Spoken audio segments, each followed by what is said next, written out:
hormis la gestion des tâches, du coup, que Microsoft To Do n'a pas réussi à tenir, est-ce que la weekly review, tu as réussi à la maintenir, même si c'était pas Ouais, régulier, c'est un réflexe que tu as toujours? ouais. Donc ça, la review, c'est un réflexe que j'ai toujours. Ça me fait vraiment beaucoup de bien. Et alors, c'est vrai que ce qu'on avait aussi cherché à établir, c'est vraiment d'avoir un bloc de 2-3 heures par jour. Vous pouvez faire du travail approfondi. Ce principe-là, j'aime bien, ça m'aide vraiment à me poser et aussi à déculpabiliser certains jours parce qu'on a parfois la vision du boulot où on doit être productif pendant 8 heures. C'est pas toujours possible en fait. On a parfois aussi cette tendance à penser comme on n'est pas hyper concentré, la vision idéale, c'est que on soit hyper concentré pendant 8 heures, 9 heures, 10 heures. Tu vois, mais aussi beaucoup de gens qui ne le sont pas forcément. Et donc, Tu as des gens qui sont passés maîtres dans l'art de paraître concentrés sur leur écran alors qu'en fait, ils font rien du tout. exactement. Dans l'open space. Bah oui, les entreprises, les gens des masques, ils sont obligés. Mais Weekly Review, c'est vraiment bien parce que quand tout fout le camp dans la vie, Ouais. la Weekly Review, c'est le seul checkpoint qui te permet au moins de garder un minimum de contrôle. En mode, les trucs s'accumulent pas en parallèle, tu sais que tu as ce petit checkpoint et tu as 1% de contrôle en fait qui reste. Tu vois, tu as ce sentiment de j'ai toujours le contrôle là-dessus, chaque semaine, de faire le point et décider un peu, même si derrière il se passe plein de choses que je contrôle pas, il y a au moins ça que je contrôle.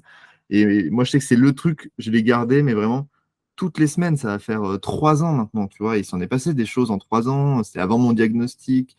La weekly review, je l'ai toujours tenue. Parce que si je ne l'ai pas, je sais que ma vie, enfin, ça part en live, en fait. Même Ouais, si c'est c'est ça. des phases où je ne contrôle pas tout ce qui se passe. En fait, c'est un peu le minimum, se dire, OK, là, parce que j'ai eu vraiment une période ici, écoute, je t'avoue aussi, si je t'ai pas recontacté, c'est aussi enfin, c'est une partie de la réponse. Je t'avoue qu'il y avait une succession de choses qui partaient en live. Et ouais, je me suis quand même dit, OK, ça, je le garde vraiment. Mais c'est ce qu'on s'était dit, hein. Il y avait 2 trucs à garder de l'accompagnement et le plus important, c'était ça. Donc, tu as réussi.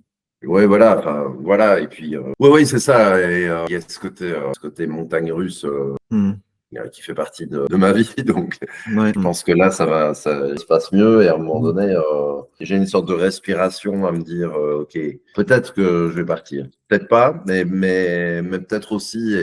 Et d'ailleurs, je l'ai dit à mon boss, je dis, il est en train de me former. Je veux plus jamais que ça arrive, quoi. Je l'ai dit avec un minimum de. Il a pas mal pris, je l'ai dit avec Du tact. ouais, un minimum de tact. Mais il a bien compris, quoi. Comprends pas, c'est pour ton bien. Un peu ce qu'il m'a répondu. Ouais, c'est pour mon bien.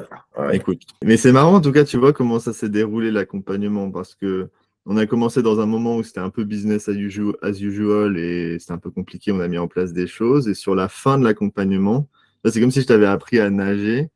Et sur la fin, bah, juste, je te jette dans le grand bain et je m'en vais et tu te débrouilles. Sauf qu'en fait, tu as réussi à flotter parce que tu avais les brassards que je t'ai donnés, parce que tu avais les réflexes des mouvements que je t'ai donnés. Et même si c'était dur, même si tu as eu peur de te noyer, même si tu as sûrement bu la tasse et peut-être même craché un peu de la bile, tu as réussi à tenir et tu as réussi à traverser le moment. Et là, on sent que tu es sur une pente ascendante où en fait, tu arrives à te projeter sur quelque chose de nouveau et tu as confiance en le fait de l'imaginer parce que je pense que quand on a commencé l'accompagnement, vu les galères d'organisation, vu les trucs qui n'étaient pas en place de base, je pense pas que ça aurait été aussi facile d'imaginer la suite comme ça, tu vois. S'il n'y avait pas eu cette période des 3 mois de travail ensemble. Je sais pas comment tu imagines l'histoire alternative, tu vois, mais moi je le vois un peu comme ça. C'est possible, effectivement, c'est tout à fait possible. C'est vrai qu'il y a aussi, il y a deux choses en fait. Il y a les conseils en matière organisationnelle et il y a aussi cette dimension supportive de l'accompagnement qui donne quand même le sentiment d'être en évolution et qui est vraiment important. En fait, voilà, on a besoin de ça pour parfois se dire, OK, je galère, mais quelque part, je suis dans une période où je me réorganise. Donc, ça m'a aidé quand même aussi à traverser des moments un peu compliqués, quoi. Puis c'est quand c'est dur qu'on apprend, tu vois, y avoir quelqu'un avec toi qui t'aide à pas être que dans l'émotionnel de ce que tu vis, mais réfléchir, prendre du recul, tirer des leçons, voir la progression, tu vois, parce que quand tu as le nez dedans, je sais pas, toi tu fais de la course, non? Tu fais de la course à pied? Ouais. C'est pareil en fait. C'est dur et en fait c'est une caractéristique du challenge en fait que ce soit dur. C'est pas censé être facile, tu vois. Enfin, tu vois ce que je veux dire? Bien sûr. Et ça aurait pas de sens en fait si ça l'était. C'est juste que si tu n'as pas un coach derrière qui te remotive et que tu n'arrives pas à avoir ta discipline, de faire tes runs, de faire tes machins, de suivre ta progression, bah en fait, le semi ou le marathon, c'est inenvisageable, en fait. Non, mais dans tous les cas, ça va être dur. Ouais, je suis tout à fait d'accord avec toi. Il y a des choses qui sont possibles, tu n'imagines même pas que ce soit possible, quoi. Et tu peux y arriver, Cool. quoi. Ouais, donc au niveau de ton boulot et tout, quand tu as des emmerdes, en fait, vas-y, fixe-toi des objectifs, lance-toi, quoi. Entrepreneur, moi, le truc que j'ai compris, c'est que ta compétence clé, la compétence clé ultime, au-delà des compétences techniques, c'est la capacité de prise de décision. Et vu que la capacité de prise de décision, une décision, elle est motivée, et vu que la motivation dépend des émotions, ça implique de vraiment bien te connaître, toi et tes biais et tes travers, pour savoir quel type d'émotion entraîne quel type de motivation en termes quel type de décision que tu prends en fonction de la motivation. Par exemple, quand je me sens en down, je fais ça. Quand je me sens en up, j'ai tendance à faire ça. Et de me dire, attention, là, je suis en up, j'ai envie de prendre des risques, mais en fait, voilà. Quand je suis en down, j'ai envie de sécurité, j'ai pas envie de prendre des risques, mais en fait, j'ai besoin de me bouger. Et d'apprendre à te connaître comme ça, c'est le truc clé. Et je pense que toi, la chance que tu as, c'est que tu as une contact avec tes émotions et toi, qui est en fait, d'un côté, une sensibilité qui peut être chiante, mais de l'autre, c'est une putain de force parce que le robot bureaucrate exécutif, en fait, il aura jamais le. Il peut même pas penser comme tu penses là. En fait, c'est inenvisageable pour lui d'imaginer ça. Genre, il est dans son truc, c'est dans la matrice et Ouais, c'est un ça. robot, tu vois. Et alors, il saura pas, oui, je comprends très bien, il saura pas adapter son comportement en Tu fonction de parles de ses gestion émotions. émotionnelle, gestion des gens, ça fait aussi partie des formations que tu vois, mais c'est le cœur du truc, hein. C'est d'être quelqu'un aussi qui inspire, qui est sympa, qui donne envie de bosser avec lui. C'est la base de tout. Donc, regarde la vidéo du marathon que je vais t'envoyer, ça va Ah ouais, je grave veux bien. t'inspirer. Mais écoute, avec Parce que plaisir. c'est vraiment la même chose, en fait. En fait, le projet de boîte, c'est exactement un marathon. Et je pense que quand tu as compris ça, il y a un truc qui va vriller dans ta tête. Genre, non mais vraiment, hein, ce sera plus pareil. Ça m'a fait vraiment plaisir ce call Vraiment plaisir aussi. et tu peux être fier de toi, franchement. Tant là que ça avance, que ça se clarifie. Enfin, quand je repense à décembre, quand on s'était vu, tu te souviens le premier call qu'on s'est fait?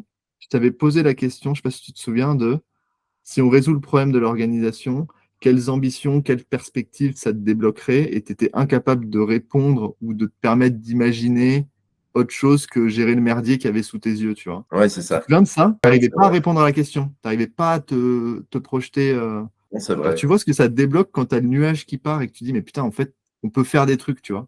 On ne sait pas exactement quoi, on ne sait pas exactement comment, mais on peut faire des trucs stylés. Et ça, c'est le sentiment que si tu l'as. En fait, si tu n'as pas ce sentiment-là, c'est ce qui mène à la dépression, en fait, clinique. Genre, quand tu n'as pas cette envie-là, quand tu es en mode, il n'y a rien à faire, tout est comme il est, et ben ça s'appelle la dépression, en fait, en psychologie. Et tu sors de la dépression en ayant une vision, en ayant un truc qui te drive, qui te motive, qui a du sens, et où tu te dis, là, je peux faire un truc pour moi, et en plus impacter le monde et les gens.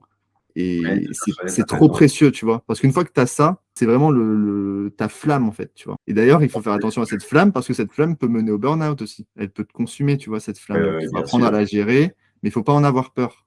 Et là, elle est revenue. Genre là, depuis le début du call où on se voit, tu me racontes tes trucs, tu es plus rayonnant, tu vois, plus lumineux Mais qu'au en certain fait, moment où on s'était vu. l'opportunité, ça a été que finalement, on me dise un peu, écoute, mon vieux, au niveau de ton boulot, enfin, ok, t'es gentil, mais on va te mettre sur un poste d'innovation quelque part.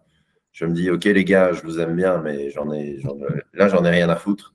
Vous m'emmerdez, là. Et ça me libère, quoi. Me dire, il m'emmerde, ça m'a permis de faire réfléchir à d'autres trucs. Ouais. Et en même temps, je savais qu'il y a eu le marathon qui m'a aussi redonné de l'énergie.